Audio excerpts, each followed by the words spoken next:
নবী সাল্লাল্লাহু আলাইহি ওয়াসাল্লাম তায়েফের ময়দানে এসে যে এখানে তায়েফের লোকজন অনেক মেরেছিল, রক্ত বার হয়েছিল, তো যে আঙুরের বাগানে নবী সাল্লাল্লাহু আলাইহি ওয়াসাল্লাম আশ্রয় নিয়েছিল, এসে বসেছিল, এই সেই বাগান।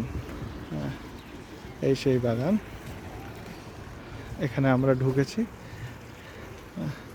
এখানে নর্মাল সাথীরা আসলে মানে এই বাগানের ভিতরে ঢুকতে দেয় না, আলাদা করে টিকিট করে ঢুকতে হয়েছে। लड़के जहाँ होते हैं ना कोई देखभाल करते हैं वो खाली जगह की वजह से वहाँ उन्होंने फिर वो सब्जी वगैरह हाँ फूलगोभी फूलगोभी फूलगोभी फूलगोभी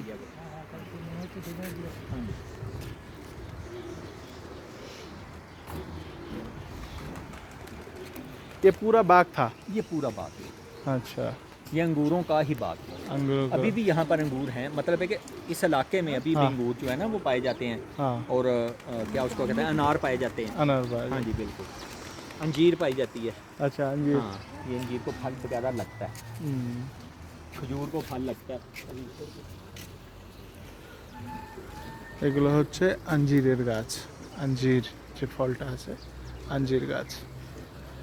আর এই কুয়াটা, এই সেই কুয়া। এখানে কুয়া ছিল, মানে নবী সাল্লাল্লাহু আলাইহি ওয়াসাল্লামের আমল থেকে এই কুয়াটা আছে। জাস্ট এখন একটু মডিফাই করেছে, বাট এই সেম কুয়াটা এটাই।